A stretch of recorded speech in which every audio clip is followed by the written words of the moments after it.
três formas mais naturais de se abordar a lei. Nos 6 primeiros versos, Paulo vai responder aos legalistas, aqueles que acreditavam que a lei salvava, aqueles que acreditavam que era possível você encontrar a salvação através da obediência à lei. E Paulo vai dizer que isso é impossível e que mais do que isso nós somos livres do domínio dessa lei. Nos versos 7 a 13, que nós vimos na semana passada, ele vai responder aos antinomistas, vai responder aos libertinos, aqueles que dizem, bom, se a gente está livre da lei, se a lei não pode salvar, a gente também não precisa mais obedecer, tanto faz o que a gente faça, não existe então uma regra para que a gente aja de uma determinada maneira ou outra. E aí Paulo vai dizer que o problema não é a lei, que a gente não deveria olhar para a lei e jogá-la fora como se ela fosse inútil, o problema é o nosso coração. O nosso coração é que é incapaz de olhar para a lei e obedecer a lei de forma plena, de forma completa. É a nossa natureza pecaminosa que é o problema e não a lei. A lei é boa, a lei é santa, a lei é justa, a lei tem um propósito muito positivo. Nosso coração que perverte esse propósito e transforma a lei em algo que causa ainda mais desejo em nosso coração. E agora, nesse texto que nós vamos ler, Paulo vai responder, então, aos cristãos que vivem nessa constante luta entre a vontade da carne e a vontade da mente. Eu quero ler com você, então, os versos, no capítulo 7, dos versos 14 em diante, até o final do capítulo, o verso 25. Diz assim o texto, ó, sabemos que a lei é espiritual, eu, contudo, não o sou, pois fui vendido como escravo ao pecado. Não entendo o que faço, pois não faço o que desejo, mas o que odeio. E se faço o que não desejo, admito que a lei é boa. Nesse caso, não sou mais eu quem o faz, mas o pecado que habita em mim. Sei que nada de bom habita em mim, isto é, em minha carne, porque tenho o desejo de fazer o que é bom, mas não consigo realizá-lo. Pois o que faço não é o bem que desejo, mas o mal que não quero fazer. Esse eu continuo fazendo. Ora, se faço o que não quero, já não sou eu quem o faz, mas o pecado que habita em mim. Assim encontro essa lei que atua em mim. Quando quero fazer o bem, o mal está junto a mim.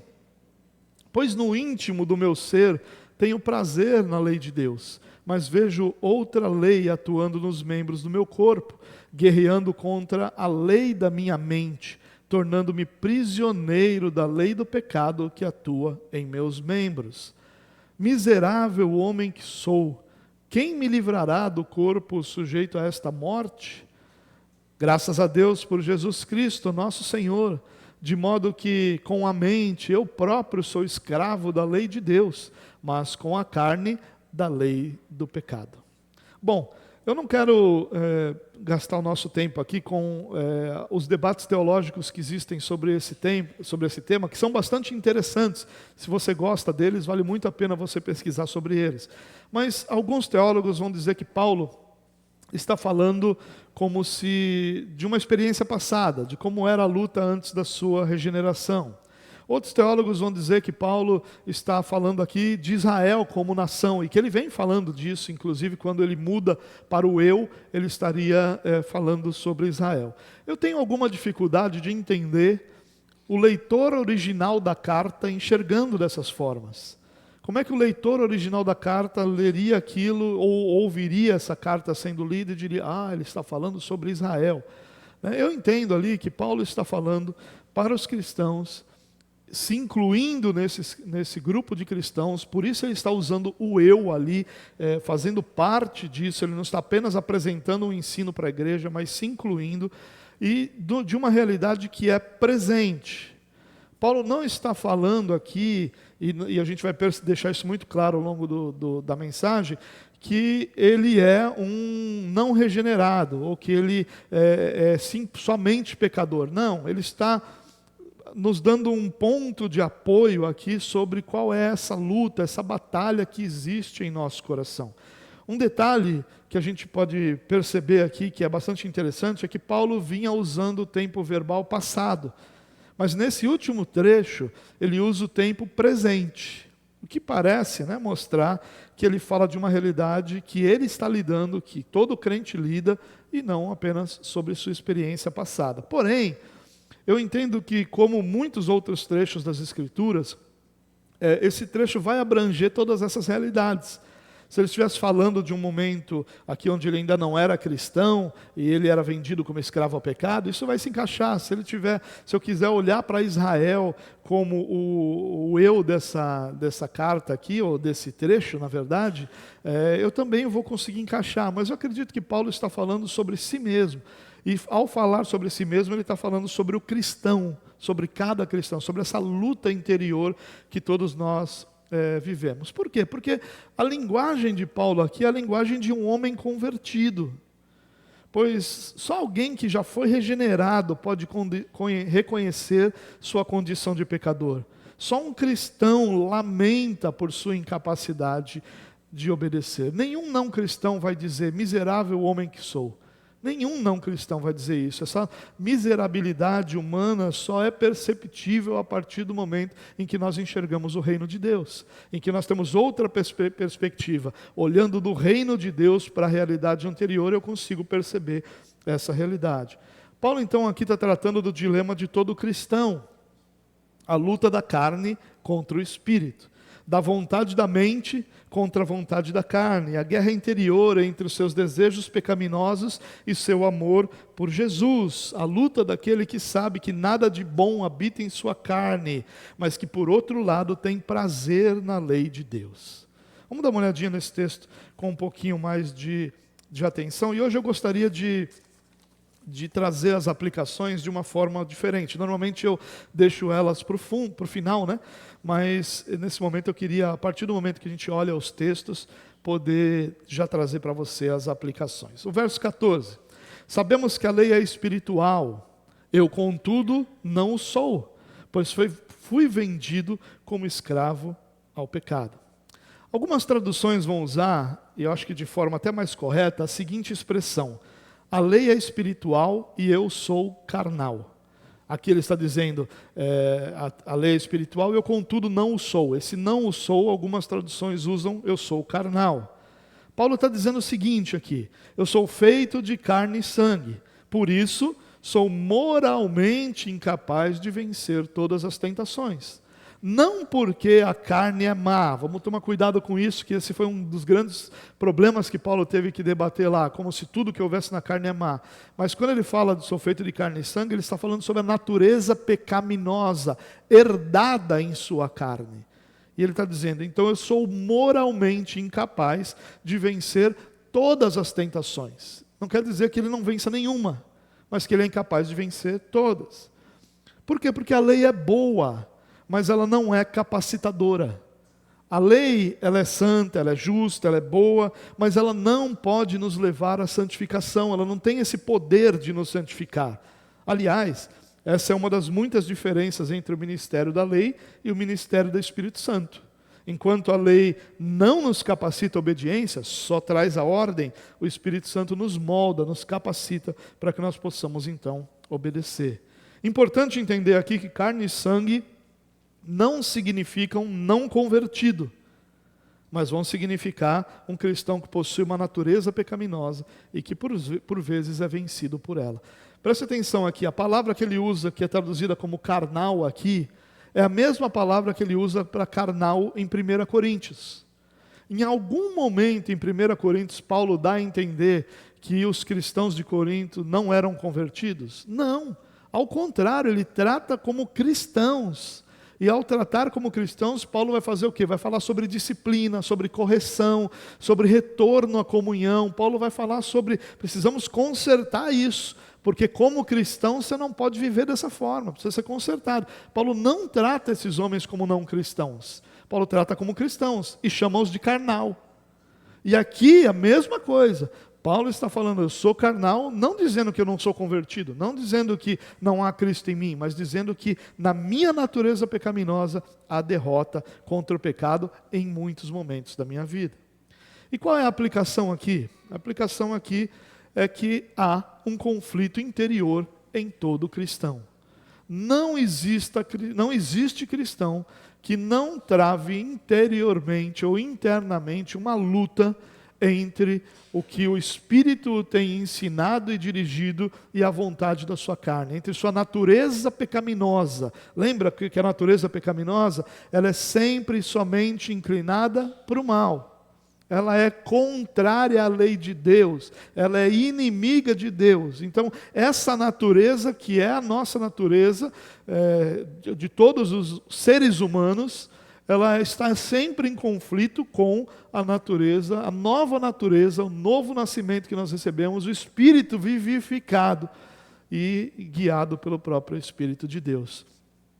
Um teólogo diz que um cristão genuíno, ele é uma contradição ambulante.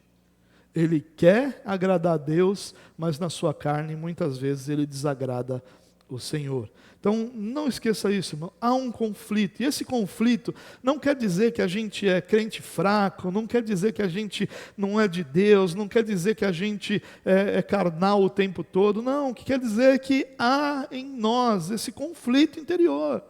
O que a minha carne deseja, que minha natureza deseja, é diferente daquilo que o Espírito está me mostrando, está me guiando. E à medida que o Espírito vai me transformando, essa balança vai mudando. Porque inicialmente minha carne deseja muito mais do que o que o Espírito já me moldou. Mas a santificação é exatamente isso, essa mudança de balança, em que menos da minha carne vai se manifestando e mais da presença, do poder e da capacitação do Espírito vai se mostrando. Essa é a proposta da santificação, que a gente vá sendo moldado. Vai chegar um momento que a gente não vai ter mais da natureza pecaminosa? Não. Exceto quando nós formos glorificados. E esse é um outro momento. É aquele momento em que Deus realizará esse milagre final, onde a presença do pecado será retirada de nós. Até lá, esse conflito está no nosso coração. E quanto mais esse conflito mexer com você, mais você pode se considerar alguém que ama o Senhor. Seguindo aqui no verso 15. Não entendo o que faço, pois não faço o que desejo, mas o que odeio. Há um conflito entre o que eu desejo e o que eu faço. Aquele negócio, sabe, eu sei o que tenho que fazer, mas eu não faço isso. Entre o que eu sei que deveria fazer e o que eu consigo realmente fazer. Nós somos ambíguos, como eu disse, nós somos contraditórios. Não basta a informação, e aqui, irmãos, isso é algo fundamental para a vida de uma forma geral, mas para a nossa espiritualidade ainda mais.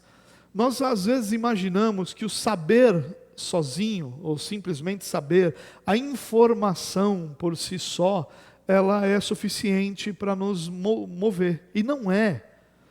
Porque se apenas a informação nos mover, vai chegar um momento em que a nossa carne vai ser mais forte do que a informação.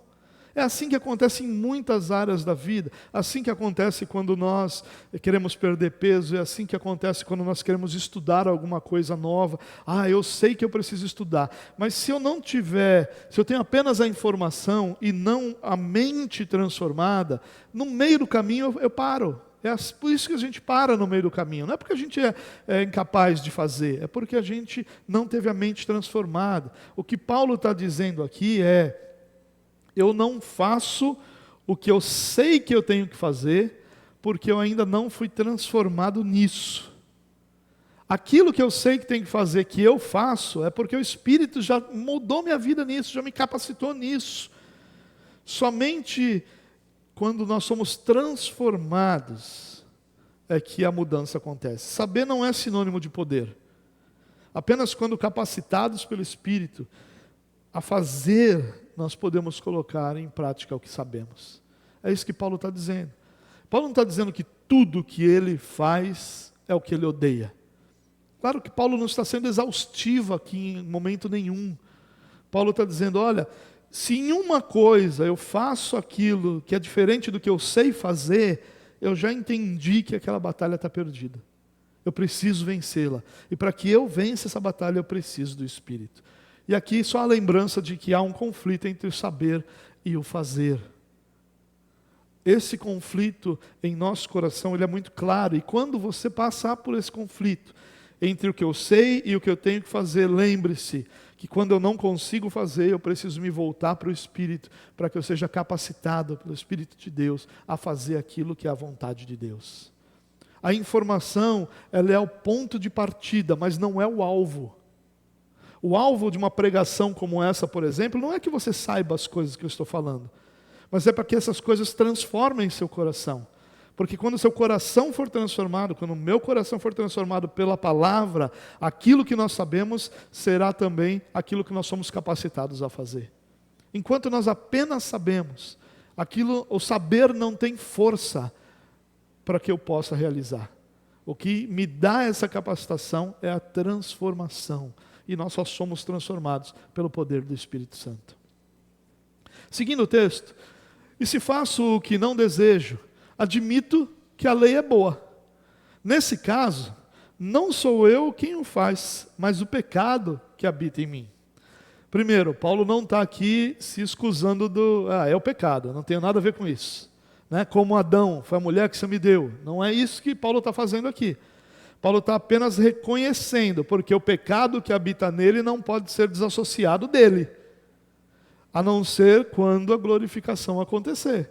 Mas até que a glorificação aconteça, não dá para desassociar, não posso dizer, foi meu alter ego, foi meu pecado, foi aquele que habita em mim e que não é de Deus. Não posso dizer isso, porque não é realidade, não é o que Paulo está dizendo.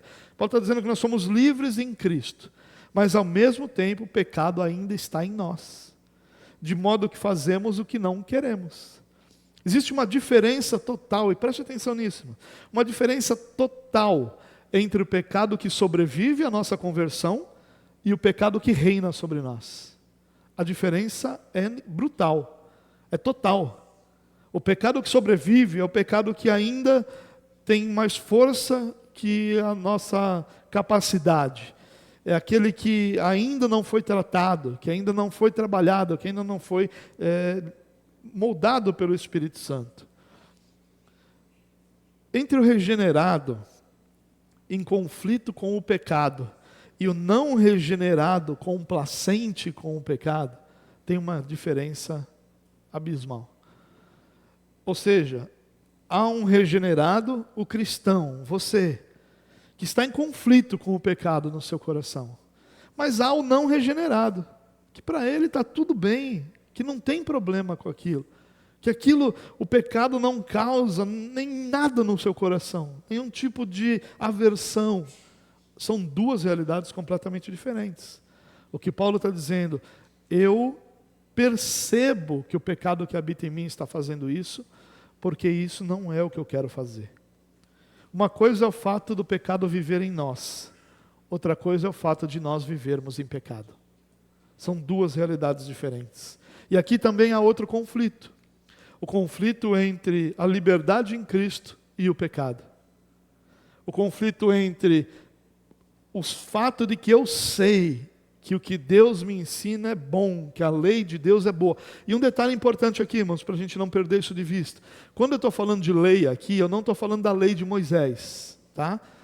Porque a lei de Moisés, em muitos aspectos, nos aspectos em que ela já foi cumprida, ela perdeu sua validade. Então, naqueles aspectos civis, por exemplo, nós não somos uma nação cristã. Nós somos peregrinos no meio de uma nação que não é nossa. Nós não somos também chamados para viver essa lei cerimonial. Nós não temos rituais entre nós. Tanto que tanto a ceia quanto o batismo não são chamados de rituais. A ceia, por exemplo, o próprio Jesus chamou de memorial. Ele tem outro alvo, ele é um meio de graça. Mas quando eu olho para essas realidades, eu vejo que todas aquelas cerimônias e rituais do Antigo Testamento são cumpridas em Cristo Jesus, apontavam e são cumpridas em Cristo Jesus. Então, esses aspectos da lei, eles foram cumpridos. E o que sobrou dessa lei? Aquilo que é chamado de lei moral. Por exemplo, é aquilo que Jesus vai ensinar no Sermão do Monte. Aquilo é uma lei moral de Deus. Jesus diz para que a gente faça as coisas, para que a gente seja de determinadas formas, de determinada maneira. Então, isso é o que eu quero dizer quando eu digo lei. E aqui há um conflito entre como eu entendo que essa lei de Deus é boa, e o pecado que habita em mim e que me conduz para outra direção. Esses são os conflitos, alguns dos conflitos do cristão. Ele tem um conflito interior, ele tem um conflito entre o saber e o fazer, ele tem um conflito entre a liberdade que ele tem em Cristo e o pecado. Mas o texto continua falando sobre como o cristão lida com isso. Sei que nada de bom habita em mim, isto é, em minha carne. Perceba aí, na minha carne. Ele não está dizendo, porque o Espírito Santo habita nele. Então ele está dizendo, em minha carne, em minha natureza pecaminosa. Porque tenho o desejo de fazer o que é bom, mas não consigo realizá-lo. E esse conseguir é, eu por mim mesmo, pelas minhas forças, por minha própria capacidade, sou incapaz de realizar aquilo que Deus me ordena fazer. E isso não é novo na teologia. Agostinho, por exemplo, já escreveu, Senhor, me capacita a fazer, eu estou fazendo aqui uma tradução livre, tá? Me capacita a fazer o que o Senhor quer, e aí sim, me ordene a fazer a sua vontade. E eu vou poder fazer. Enquanto se o Senhor primeiro não me capacitar, não faz sentido a ordem, porque eu sou incapaz de fazer. É isso que Paulo está dizendo aqui. Paulo tem consciência da sua natureza pecaminosa e não se permite enganar por suas boas intenções. Olha só, desejo fazer o que é bom, mas Paulo não se engana. Eu sei que eu tenho boas intenções e Deus está satisfeito com as minhas boas intenções. Paulo não se deixa enganar com isso. O velho homem que não foi aniquilado na conversão ainda habita em nós. Ele não tem poder legal de nos dominar. Ele não nos faz escravos. Nós não somos mais escravos do pecado. Nós somos livres. Mas muitas vezes essa natureza pecaminosa revela quão fraco nós somos e como nós precisamos do Espírito. E esse é exatamente o ponto. Como Paulo está nos direcionando aqui para que a gente perceba a necessidade que a gente tem do Espírito. Por isso que o capítulo 8 de Romanos vai falar sobre a vida no Espírito. Porque é disso que nós precisamos. Esse velho homem é nossa natureza pecaminosa e nos mostra a incapacidade que temos de obedecer, mesmo sendo esse o nosso maior desejo. Porque o maior desejo do cristão é obedecer a Deus, é honrar a Deus, é glorificar a Deus. E mesmo sendo esse o nosso maior desejo, nós somos naturalmente incapazes de fazer isso. Não somos escravos do pecado, mas muitas vezes somos enganados pelo pecado. E a gente poderia até inclusive usar outros adjetivos. Nós somos enganados, nós somos influenciados, nós somos conduzidos. Qualquer que seja ele, muitas vezes o pecado domina. Essa consciência do pecado que vence nossa vontade é exclusiva do cristão. O não cristão não tem essa consciência. Alguém que não foi regenerado não entende o que faz, não entende que faz o que não deseja, porque sua natureza pecaminosa vai sempre prevalecer. Ao contrário, ele está sempre satisfeito com as suas decisões. O não cristão, ele está satisfeito com as suas decisões. Apenas o cristão é capaz de odiar o pecado. E essa é a nossa aplicação para essa parte do trecho. Um cristão maduro tem consciência de suas naturezas. E eu falo naturezas porque ele tem consciência de sua natureza pecaminosa, mas ele também tem consciência da sua natureza como filho de Deus, da sua identidade como filho de Deus. Ele sabe que o pecado ainda habita nele, mas ele sabe que o Espírito Santo habita nele. E essa consciência dessas duas naturezas, ela pertence à realidade do cristão maduro. O cristão maduro não é um cristão que tem muita experiência como cristão. O cristão maduro é aquele que tem se voltado para a palavra e tem confiado na palavra e tem aceitado a palavra como verdade de Deus. Esse é o maior sinal de maturidade, é o quanto nós nos submetemos ou nós aceitamos a palavra de Deus como verdade. No verso 19, pois o que faço não é o bem que eu desejo, mas o mal que não quero fazer, esse continuo fazendo. Ora, se faço o que não quero, já não sou eu quem o faço, mas o pecado que habita em mim. Paulo aqui está reafirmando e expandindo, inclusive, a ideia. Como eu disse anteriormente, nós somos contradições ambulantes. O que desejamos e sabemos, muitas vezes, é completamente diferente daquilo que nós fazemos, daquilo que nós queremos e que nós fazemos. Paulo nos lembra que a razão disso é o poder do pecado, que ele vai chamar de pecado que habita em nós. Esse é o poder do pecado. Tem uma música que a gente canta muito aqui na igreja que fala sobre isso, que a gente foi justificado, que está sendo santificado e que será glorificado. Que a gente foi livre da culpa do pecado, que é livre ou está sendo livre do poder do pecado e será livre da presença do pecado. Essa percepção, ela é muito importante. É importante que a gente perceba, mais uma vez, que Paulo não está sendo exaustivo aqui. Ele não está dizendo que todas as suas decisões eram pecaminosas, mas que as que eram, seja qual for o número delas, eram fruto do pecado que nele habitava. Nós não pecamos sempre, em todas as ações, mas nós pecamos constantemente. E mesmo as nossas melhores ações são manchadas pelo pecado. Porque nem sempre a nossa ação é pecaminosa, mas muitas vezes a motivação é pecaminosa. E essa é a grande questão da nossa natureza pecaminosa, é que ela afeta as nossas motivações, ela afeta o porquê do que nós fazemos o que fazemos. E é isso exatamente que o Espírito Santo molda, trabalha em nós, essas nossas motivações, essa nossa razão de fazer. Eu posso orar simplesmente porque eu quero honrar ao meu Deus e falar com o meu Deus, mas eu posso orar porque eu entendo que o meu Deus é obrigado a me dar aquilo que eu quero, então eu vou orar. A motivação pode ser pecaminosa, mesmo a mais bela oração pode ser fruto de um coração pecaminoso. A santificação é exatamente sobre isso. Sermos transformados para vencer o pecado que nos leva a agir da maneira que nós não desejamos. É sobre isso a santificação.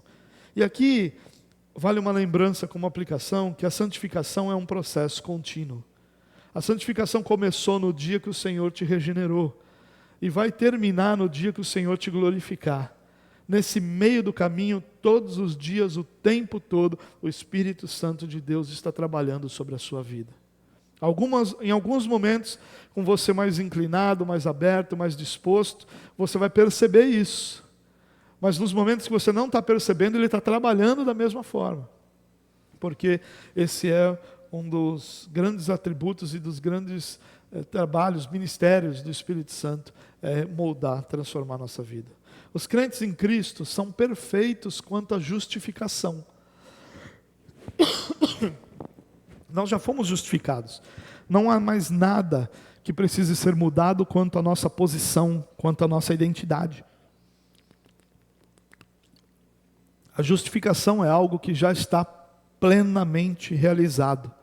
Entenda isso, irmãos. Você não vai passar por outra conversão, você não vai passar por outra regeneração, você não vai passar por outro momento onde Deus te perdoe de todos os seus pecados. Isso já aconteceu.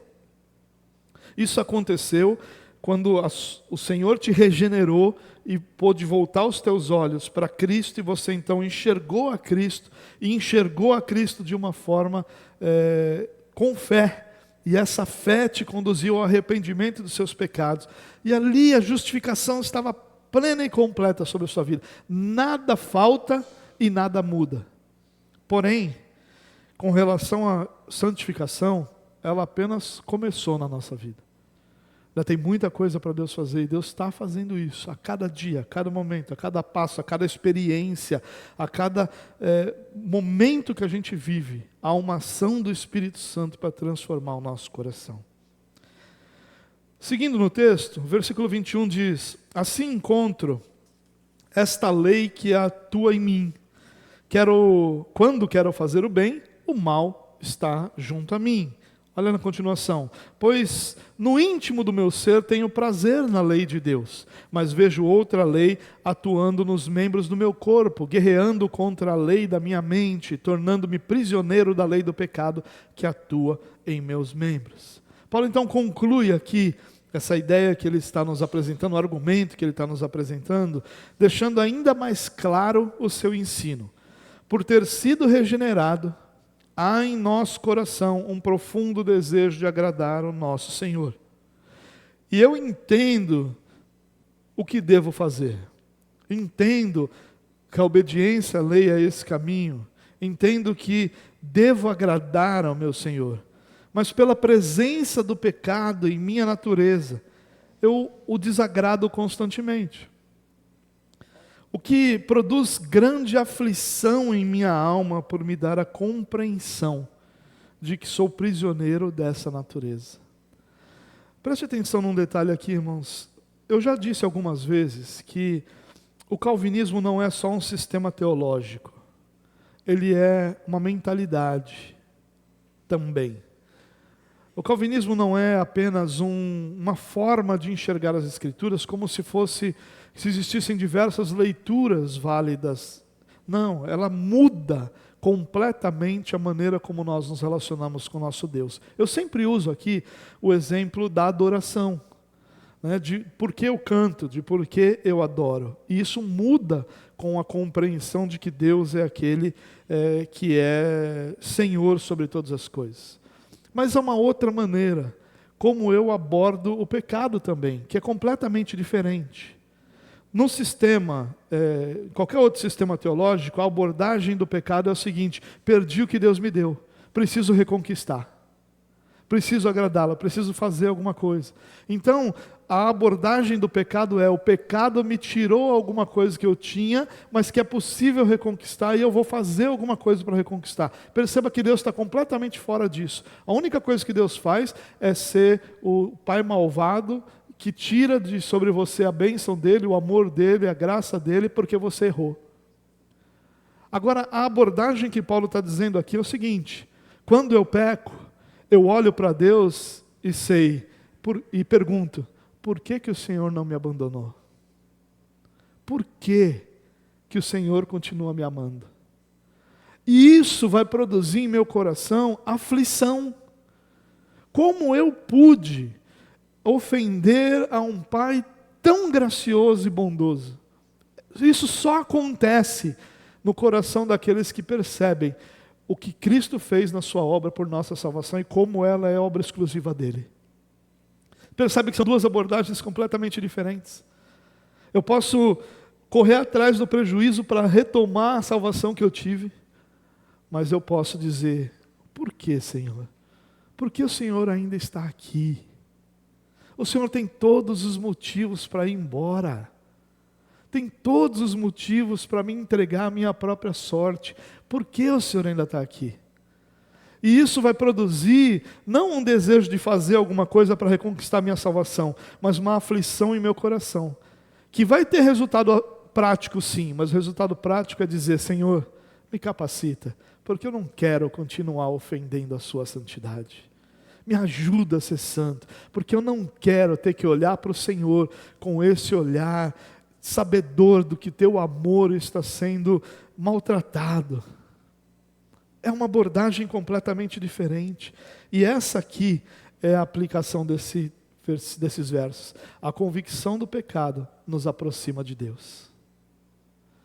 A convicção do pecado não nos move para comprar ou convencer a Deus, mas nos aproxima de: Senhor, eu preciso estar mais aqui perto, porque eu preciso ouvir melhor, eu preciso entender melhor, eu preciso que o Senhor me influencie de tal forma que eu não deseje mais, ou que eu não mais ofenda a sua santidade. E é isso que Paulo está tentando fazer com esse texto, dizer para a gente: olha, meus irmãos, cuidado com a sua percepção do pecado, porque se ela não está te levando para próximo de Deus, ele está te enganando mais ainda. Porque quando o pecado nos faz perceber que eu preciso fazer alguma coisa para agradar a Deus, isso acontece muito. Eu vou tentar dar um exemplo aqui. Às vezes, o marido, e quem faz isso é o marido, a esposa nunca faz isso.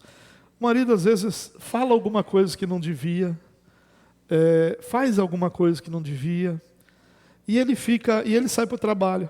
Ela às vezes sai também, às vezes não, mas ele sai para o trabalho e ele fica o dia inteiro: caramba, não devia ter falado isso, não devia ter feito isso, podia ter agido de forma diferente. E o que ele vai ser convencido a fazer? Vai comprar um bombom, vai comprar uma flor, vai mandar uma mensagem apaixonada e amorosa. Ele vai fazer alguma coisa: eu preciso consertar isso que eu fiz. Só que a gente quer levar essa mesma mentalidade para o nosso relacionamento com Deus. Eu digo: eu não devia ter feito isso. Rapaz, deixa eu dar uma oferta melhor aqui.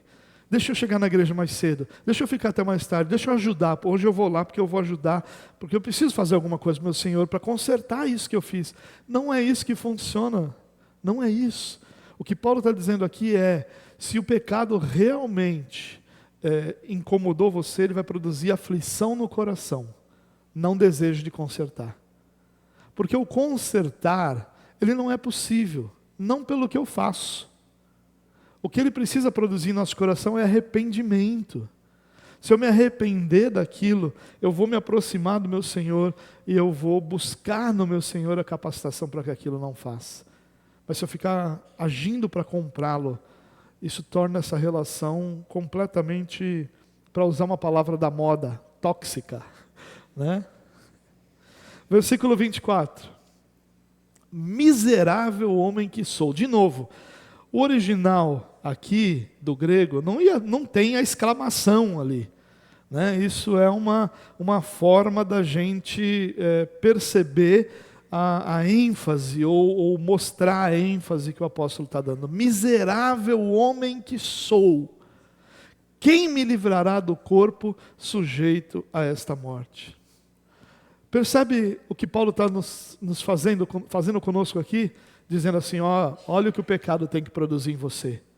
Um clamor, uma angústia pelo pecado presente em sua vida.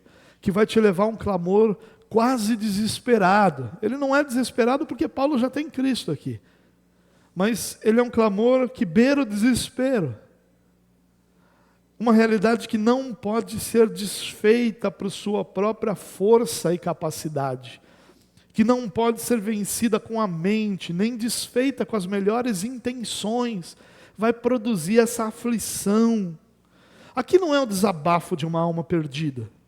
Não é também o apelo de alguém que simplesmente sabe que fez a coisa errada, sem esperança de mudança. Não. É o clamor de alguém que sabe da sua impossibilidade de mudança. Sabe da realidade que é o seu coração, que é exatamente o ponto de Paulo em seu ensino até agora. E qual é esse ponto? Nada que o homem faça pode mudar sua situação diante de Deus. Nada. É impossível que qualquer ser humano faça algo que Deus olhe para ele e diga, olha, você era um pecador, escravo do pecado, mas nisso que você fez, você foi liberto e não é mais. Não existe. Só Cristo nos liberta do pecado. Só Cristo nos liberta dessa vida de escravidão do pecado. Nada que o homem faça pode mudar a sua situação diante de Deus. E quando eu disse que esse é um clamor quase desesperado, por que ele é quase desesperado? Porque Paulo não nos deixa desesperado. Porque se o capítulo acabasse no verso 24 e o verso 25 não existisse, nós ficaríamos desesperados. Como se a gente dissesse, a presença do Espírito Santo em nós não resolve nada. O fato de eu ter sido regenerado não mudou nada. O fato de que Cristo está em mim e realizou essa obra perfeita por mim, não muda nada. Eu continuo sendo alguém escravo do pecado. E essa seria a conclusão natural, lógica para todos nós. Mas o que Paulo está dizendo é, esse meu clamor não é desespero. Esse meu clamor não é tristeza por perdição, não é uma percepção de que eu estou perdido para sempre, não é isso. Esse meu clamor é simplesmente a identificação de que por mim mesmo eu nada posso fazer. E aí ele responde, graças a Deus por Jesus Cristo, o nosso Senhor. De novo, a mesma ênfase. Graças a Deus por Jesus Cristo, o nosso Senhor. De modo que, com a mente, eu próprio sou escravo da lei de Deus, mas com a carne, da lei do pecado. Mas graças a Deus por Jesus Cristo, nosso Senhor. Por que graças a Deus por Jesus Cristo? Porque Ele nos libertou da lei do pecado e da morte. Porque Ele mudou a nossa história. Nós éramos inimigos de Deus, escravos do pecado, hoje nós somos filhos de Deus. A situação seria de completo desespero, não fosse a intervenção do próprio Deus. O que Paulo está dizendo assim, graças a Deus por Jesus Cristo, porque Ele mostra que Deus se voltou para nós, que Deus interveio, que Deus veio à terra em nosso favor, Ele veio a nós, viveu de forma perfeita, satisfez a justiça de Deus, graças a Deus por Jesus Cristo, o nosso Senhor. Você vê que Paulo vai falando aqui, olha, eu não posso, eu não consigo, eu quero, mas não sou capaz. Ele vai falando de toda a sua incapacidade para no ápice ele dizer, mas olhe para Jesus, porque aqui estão todas as fontes da nossa vida. Olhe para Jesus, porque aqui há esperança. Quando Paulo vai falando de si mesmo, da sua capacidade, isso termina com um clamor quase desesperado. E aí qual é a solução?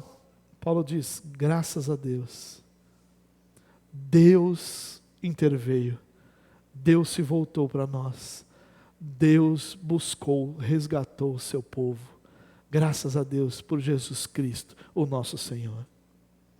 Querido, que a gente possa olhar para essa realidade, como Paulo, e principalmente Deus, intentou. Paulo não está querendo dizer, ou nos fazer aqui viver uma vida de autocomiseração. Ah, coitadinho, eu sou miserável, ai de mim. Não. Paulo está dizendo, se você olhar para Cristo, se você confiar em Deus, se o Espírito Santo moldar você, você será capacitado a vencer os pecados da sua vida. Paulo está tentando nos dizer, não nos fazer um lamento, ah, que miséria que eu sou, mas nos levar ao louvor, graças a Deus, por Jesus Cristo, nosso Senhor. Nós não somos escravos dessa realidade. A nossa natureza nos vence muitas vezes, mas graças a Deus, por Jesus Cristo, o nosso Senhor, que interveio, que muda a nossa vida, que nos dá esperança e que prometeu que todo esse processo seria de transformação com Ele ao nosso lado por todos os dias da nossa vida. Que o Senhor te abençoe, meu irmão, e te encoraje a lutar contra o pecado e a confiar exclusivamente em Jesus Cristo para isso, para a glória de Deus Pai. Pai, muito obrigado por Tua graça, bondade e misericórdia. Muito obrigado pelo Teu amor, obrigado por aquilo que o Senhor já realizou em nossa vida. E mais uma vez nós pedimos ao Senhor que o Teu Espírito continue a moldar-nos e a trabalhar em nosso coração diariamente, nos capacitando para obedecer. Essas palavras de Paulo são as palavras de cada cristão. Nós temos prazer na Tua lei, nós desejamos obedecê-lo, nós desejamos fazer aquilo que honra o Teu nome, mas muitas vezes nós somos vencidos pelo pecado, mais vezes do que nós gostaríamos. Se Teu Espírito nos capacitar, nós podemos vencer essa batalha contra o pecado e viver de forma santa e digna do Teu nome, para a glória do Senhor. Querido, que o Senhor te abençoe e te guarde, que o amor do nosso Deus e Pai, a graça do nosso Senhor e Salvador Jesus Cristo e as doces consolações do Espírito Santo de Deus sejam sobre a sua vida hoje e para sempre. Amém. Que Deus te abençoe.